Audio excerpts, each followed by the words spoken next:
Hello students, welcome to Hiba maths. நான் உங்களோட ஷபானாக்கா பேசுகிறேன்.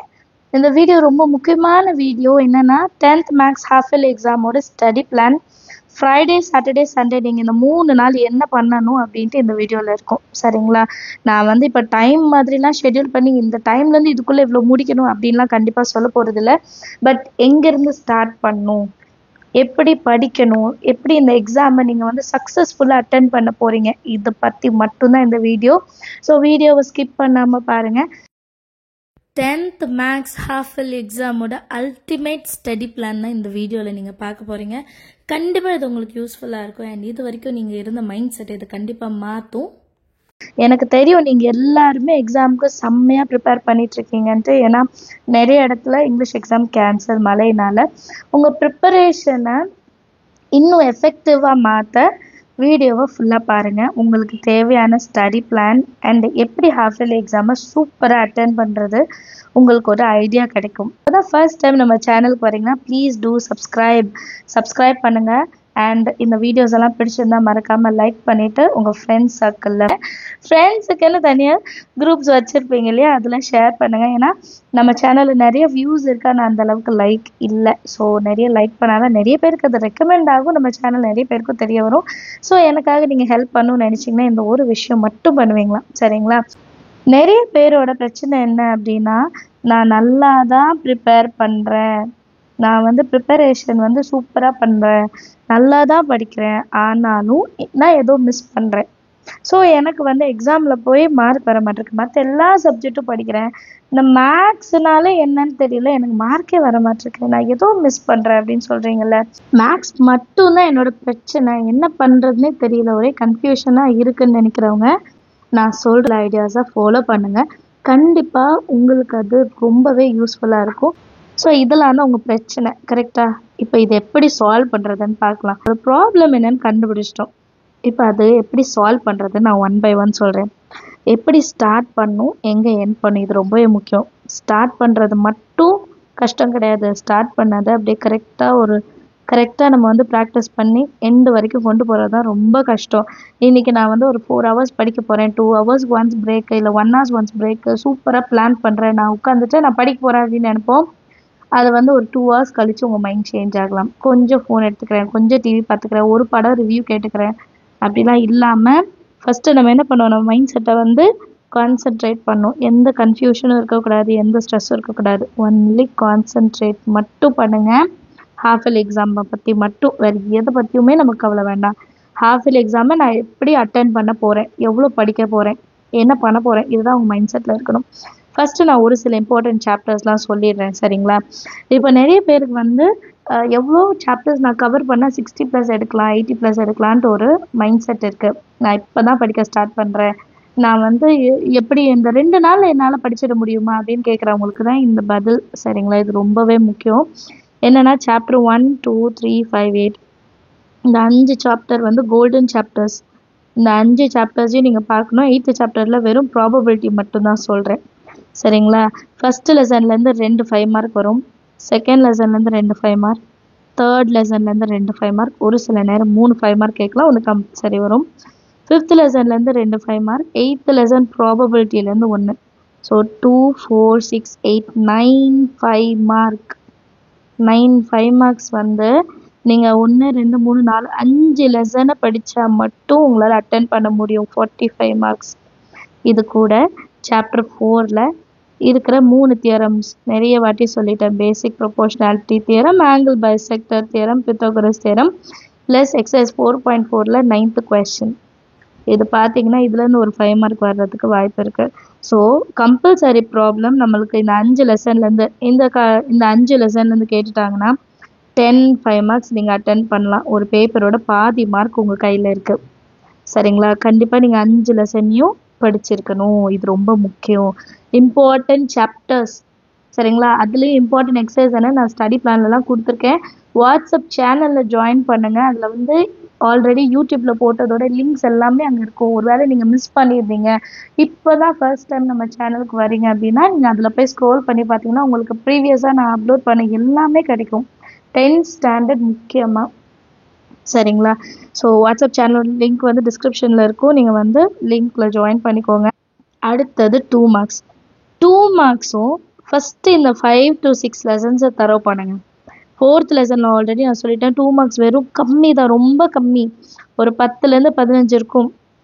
அதை படிச்சிங்கன்னா ஒரு 2 மார்க் கன்ஃபார்மாக வரும். அதே மாதிரி ஸ்டாட்டிஸ்டிக்ஸில் மார்க் பண்ணி கொடுத்துருக்கேன். மொத்தமே ஒரு 10 சம்மு தான் இருக்குது, அதுலேருந்து ஒரு 2 மார்க் வந்துடும்.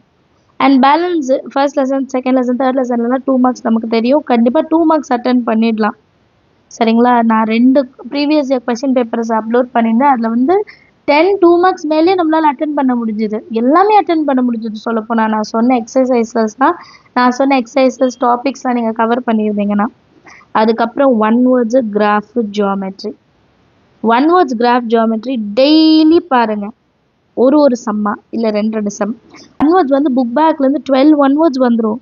ஸோ டெய்லி ஒரு 3 லெசன்ஸ் ஒரு நாளைக்கு. இப்போ ஃப்ரைடே ஒரு 4 லெசன், சண்டே ஒரு 4 லெசன், சாட்டர்டே ஒரு 4 லெசன் முடிஞ்சிருச்சு. சண்டே மறுபடியும் ரிவைஸ். கிராஃப் ஜியாமெட்ரியுமே அப்படி தான். சரிங்களா?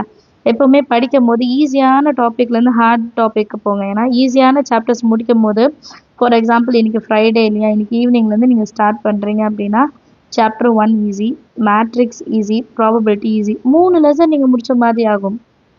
3 லெசனில் முக்கியமான இடங்கள், அதாவது மேட்ரிக்ஸ்லாம் 3rd லெசனில் பாதி தான். பட் இதை நீங்கள் கம்ப்ளீட் பண்ணிடலாம். ஏன்னா ஆல்ரெடி நீங்கள் நிறைய வாட்டி இதை சால்வ் பண்ணி பார்த்துருப்பீங்க, உங்களுக்கு ஈஸியாக இருக்கும். செகண்ட் சாப்டரே ஒரு சில பேருக்கு இப்போல்லாம் ஈஸியாகிடுச்சு, ஏன்னா நிறைய வாட்டி சால்வ் பண்ணிட்டோம். அண்ட் 3rd சாப்டரில் ஸ்கொயர் ரூட் சம்ஸ், முக்கியமான டாபிக்ஸ்லாம் அதிக வாட்டி நம்ம வந்து ப்ராக்டிஸ் பண்ணனால உங்களுக்கு அதில் ஈஸியாக இருக்கும். ஸோ அந்த மாதிரி ஆல்ரெடி நீங்கள் ப்ராக்டிஸ் பண்ணிவிட்டு எனக்கு இது நல்லா தெரியுன்றத ஒரு வாட்டி எழுதி பார்த்துருங்க. நம்ம பண்ணுற தப்பு என்ன தெரியுமா? நம்ம படிக்காததை இப்போ உட்காந்து படிச்சுட்ருப்போம், நிறைய டைம் அதுக்கு வேஸ்ட் பண்ணுவோம். இப்போ ஒரு கொஷனுக்கே 1/2 an hourன்றது வேஸ்ட்டு தான். அதுக்கு படித்த ஒரு எக்ஸசைஸை முடிச்சுட்டு போயிடலாம்.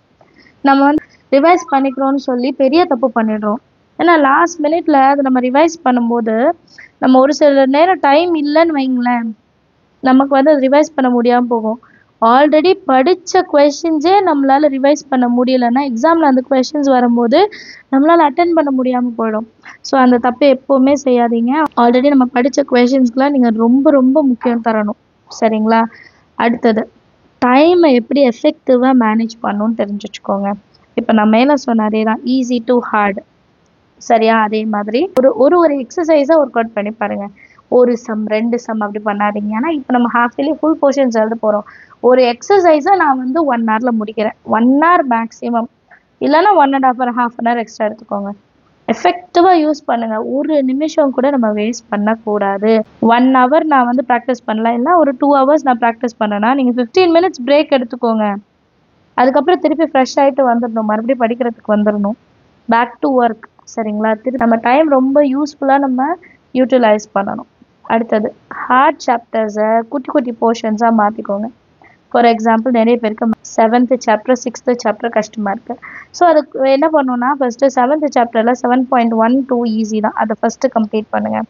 6th சாப்டரில் 6.1 வந்து கஷ்டமாக தெரியுதுன்னா அதை 2ஆக பிரிச்சுக்கோங்க. 2 மார்க் 5 மார்க். ஃபஸ்ட்டு 2 மார்க்லாம் முடிங்க, அப்புறம் 5 மார்க் முடிங்க.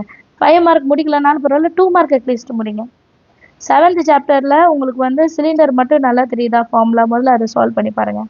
ஸோ நமக்கு இருக்கிற பெரிய டாபிக்ஸை நம்ம என்ன பண்ணுறோம், குட்டியாக மாற்றும் போது அது நம்மளுக்கு ஈஸியாக மனப்பாடம் ஆகிடும். சரிங்களா? இப்படியெல்லாம் செய்யும்போது நம்ம நிறைய போர்ஷன்ஸை கவர் பண்ண மாதிரி ஆகும். நிறைய போர்ஷன்ஸை கவர் பண்ணோன்னா நம்ம எக்ஸாமுக்கு நம்மளுக்கு ஒரு கான்ஃபிடென்ஸ் வந்துடும். ஓகே, நான் நிறைய டாபிக்ஸ் படிச்சிருக்கேன், கண்டிப்பாக வர்ற கொஷின்ஸ் எல்லாம் நான் அட்டன் பண்ண போகிறேன்ட்டு. அண்ட் நீங்கள் படித்தது மேலே ட்ரஸ்ட் வைங்க கண்டிப்பாக. ஏன்னா நான் இந்த 2 நாளில் நிறைய வாட்ஸ்அப் மெசேஜ் வருது, நிறைய என்னால் ஓப்பன் பண்ணி படிக்க முடியாத அளவுக்கு வாட்ஸ்அப் மெசேஜ் வருது. என்ன சொல்கிறீங்கன்னா, ஆல் அதர் சப்ஜெக்ட்ஸ் நாங்கள் நல்லா படிக்கிறோம், மேக்ஸ் மட்டும் எனக்கு வரவே மாட்டேங்குது, மேக்ஸ் நான் மட்டும் எனக்கு வரல. அது வந்து உங்கள் நம்பிக்கை. நீங்கள் வந்து எல்லா சப்ஜெக்டும் நான் சால்வ் பண்ணுறல, மேக்ஸும் ஒன்றுமே இல்லை, அதையும் நான் செஞ்சுடுவேன். நீங்கள் ஒரு வாட்டி நினச்சி பாருங்களேன், மேக்ஸில் இதுக்கு முன்னாடி எடுத்த மார்க்கை விட நீங்கள் ஜாஸ்தியாக எடுப்பீங்க. ஏன் இதை சொல்கிறேன்னா, எனக்கு மேக்ஸ் வரலை, மேக்ஸ்னாலே எனக்கு பிடிக்காது, எனக்கு ஃபார்முலா தெரியல, எனக்கு சம்ஸ் வரலன்னா உங்களுக்கு ஒரு பெரிய ஸ்ட்ரெஸ் க்ரியேட் ஆகுது. இந்த ஸ்ட்ரெஸ் என்ன ஆகுது, ஃபியராக மாறுது. இந்த ஃபியர் என்ன பண்ணுது, மைண்டுக்குள்ளே நிறைய கன்ஃபியூஷன்ஸை கொண்டு வருது. நீ படிச்சிருவியா, நீ மார்க் எடுத்துருவியா, நீ பாஸ் பண்ணிடுவியா, இந்த எக்ஸாமும் போச்சு, இந்த மாதிரி தாட்ஸ் வரவே கூடாது. நெகட்டிவ் தாட்ஸ் வரவே கூடாது. உங்களை சுற்றி ஃபுல் அண்ட் ஃபுல் பாசிட்டிவ் வைப்பாக வைங்க. நீ நல்லா படிப்ப, மேக்ஸில் நல்ல மார்க் எடுப்ப. மேக்ஸும் ஒரு நார்மல் சப்ஜெக்ட் தான், அது ஒன்றும் பெரிய சப்ஜெக்ட்லாம் கிடையாது. ஃபிசிக்ஸ் கெமிஸ்ட்ரிக்கு மேக்ஸ் எவ்வளோ பரவாயில்ல. ஃபிசிக்ஸ் கெமிஸ்ட்ரியே படிக்கிற மேக்ஸ் படிக்க மாட்டியா? நீ மேக்ஸில் நல்லா மார்க் எடுப்ப, நீ படிச்சிருக்க, நீ ப்ரிப்பேர் ஆயிருக்க, நீ எடுத்துருவேன்னு நீங்கள் நினைங்களேன், பாசிட்டிவாக நினைங்களேன். கண்டிப்பாக இதை விட பெஸ்ட் மோட்டிவேஷனோ பெஸ்ட் ப்ராக்டிஸோ எதுவுமே கிடையாது. எண்ணம் போல் வாழ்க்கையை சொல்லுவாங்கல்ல, நிறைய ஷார்ட்ஸ்லலாம் கேட்குறோம்ல, பெரிய பெரிய ஆளுங்க சொல்கிறாங்கல்ல, நீங்கள் என்ன நினைக்கிறீங்களோ அதுதான் நடக்கும். நான் மேக்ஸ் நல்லா படிப்பேன், நான் மேக்ஸில் நல்ல மார்க் எடுப்பேன், ஹாஃப் இயர்லி எக்ஸாமில் நல்லா மார்க் எடுப்பேன்னு நீங்கள் நினச்சிங்கன்னா நீங்கள் எடுப்பீங்க. புரியுதுங்களா? ஸோ நம்ம தாட் ப்ராசஸை இனி மாற்றிக்கோங்க, பாசிட்டிவ். யாராவது ஃப்ரெண்டுக்கு ஏதாவது சம் தெரியலன்னா சொல்லி கொடுங்க, உங்களுக்கு அது ஈஸியாக மனப்பாடம் ஆகும். சரிங்களா? நெக்ஸ்ட்டு அடுத்த டாபிக் என்னென்னா, கொஷின் பேப்பர் பற்றி பயப்படாதுங்க. கொஷின் பேப்பர் உங்கள் கையில் வந்தோன்னா ஒரு 5 minutes வந்து கொஷின் பேப்பரை படித்து பாருங்கள். எதெல்லாம் உங்களுக்கு அட்டன் பண்ண முடியும்னு பாருங்கள். முதல்ல எந்த கொஷின்ஸ்லாம் தெரியுமோ அதெல்லாம் ஃபஸ்ட் அட்டன் பண்ணிடணும். சரிங்களா? தெரியாததை பற்றி யோசிக்காதீங்க, ஸ்ட்ரெஸ் ஆகிக்காதீங்க. ஐயோ இது தெரியலையே, இது படிக்கலையே அப்படின்னு நினைக்காதீங்க. எனக்கு தெரிஞ்சது 2 கொஷின் வந்தாலும் அப்பா நான் படித்தது வந்து நான் இதை அட்டன் பண்ண போகிறேன்னு பாசிட்டிவாக மாறுங்க. சரிங்களா? கொஷின் பேப்பரை எப்படி அனலைஸ் பண்ணும், ஆன்சர் பேப்பரோட ப்ரெசன்டேஷன் என்ன நெக்ஸ்ட் வீடியோவில் அப்லோட் பண்ணுறேன், ஏன்னா டைம் ஜாஸ்தியாக எடுக்குது. ஸோ எப்போவுமே stay positive, trust your self. பாசிட்டிவாக இருங்க. நீங்கள் படித்தது மேலே நம்பிக்கை வைங்க. நீங்கள் என்றைக்கோ ஒரு 2 மார்க் படித்தது கூட எக்ஸாம் டைமில் யூஸ் ஆகும். நீங்கள் படித்ததை நீங்கள் முதல்ல ட்ரஸ்ட் பண்ணுங்கள். நீங்கள் நான் படிச்சிருக்கேன், நான் எழுதுவேன்னு நம்புங்க. தேங்க்ஸ் ஃபார் வாட்சிங். இந்த வீடியோ கண்டிப்பாக உங்கள் எல்லாருக்கும் யூஸ்ஃபுல்லாக இருந்திருக்கும் இல்லையா? ஸோ மறக்காமல் அந்த லைக் பட்டனை தட்டி விட்டுருவீங்களா? அண்ட் உங்கள் ஃப்ரெண்ட்ஸ் சர்க்கிள்க்கும் இதை ஷேர் பண்ணுங்கள். அண்ட் இது வரைக்கும் சப்ஸ்கிரைப் பண்ணல, நான் சப்ஸ்கிரைப் பண்ணிவிட்டு பெல் ஐக்கான் செலக்ட் பண்ணிக்கோங்க. நெக்ஸ்ட் வீடியோவில் ஆன்சர் ஷீட்டோட ப்ரிப்பரேஷன்ஸ் என்னென்னு பார்க்கலாம். தேங்க்யூ ஸோ மச் ஃபார் வாட்சிங்.